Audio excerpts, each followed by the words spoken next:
good?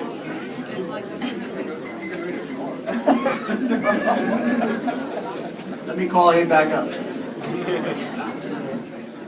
Thank you very much, Senator. Tonight we're also honoring Cheryl Ronk, President of the Michigan Society of Association Executives, with the 2016 Association Political Leadership Award. Cheryl's been leading MSAE for over 27 years and always promoted an appreciation and importance for advocacy among her members.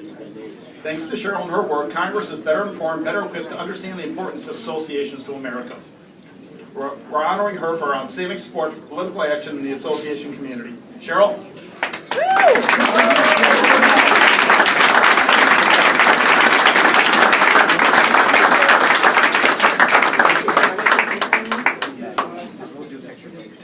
Later. Okay. All right.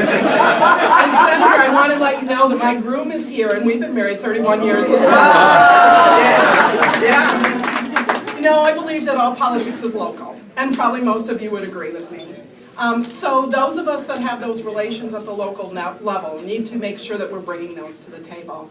Today was interesting. We were hearing about social media and the impact that it has, and I'm remembering back to a car that I had 27 years ago. It had a bumper sticker that I got from ASAE on it, Associations Advance America. This used to be AAA Day, and I was so proud of my bumper sticker.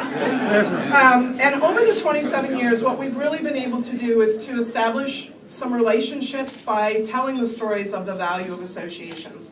And associations really do bring a unique mix to the whole legislative arena. So I was here early. Tuesday I had the opportunity to meet with both of our senators. I met with Senator Stabenow in the morning and Gary Peters in the afternoon.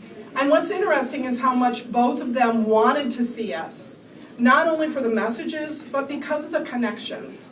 So if you really think about not having everyone always knock on their door, but when they have an issue, they could go to the groups that represent the people that are going to be impacted by it. So when we take all these guides, and I take a map, they love the Michigan map, but our directory that lists all the associations by who they represent. So here's all the agricultural associations, here's all the automotive. They love it because that gives them the power to go and talk to the people that they'll be impacted. The other thing I can remember is working with Fred Upton's office. Is Jim Clark right around here? Does he remember this? You know what? Do you remember the canned spam? Now, for many of you that are younger, you're going to say, oh, that's ridiculous. We spent a lot of time working on the Canned Spam Act with Fred Upton. And at that point in time, it was that we would have had to require every single person to give us permission to send them a fax or to send them an email. Now, when you think about how we're going to this organizational membership and how many people we represent, that would have been absolutely crazy. And so that was fun to work together, where I knew Fred, and I was able to help with that connection. And then the team really knew about the issue and how we could make that work. So I really believe that it's important that the local entities and the nationals work together. So any of you with national associations, I would highly recommend that you urge all of your local components to be involved in their SAE, no matter whether it's a state or a local. The more they get involved at our level, the more we can connect them with the people who are at the state level now, but will be here in Washington, D.C. down the road. The other thing that, before I leave, I want to brag a little bit about Michigan, because I have a great board of directors who have really seen the importance that the associations have in the government affairs arena. We have term limits in the state of Michigan, and term limits is impacting the way that we do business.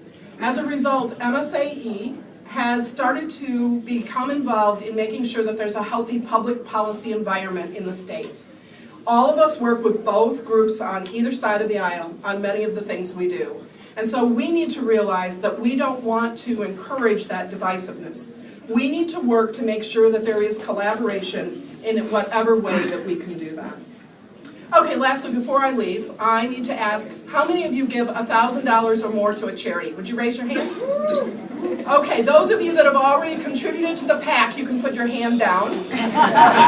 All the rest of you, I would expect that you will write an $1,000 check to the APAC, because it is important that we support our profession. So thank you, ASAE.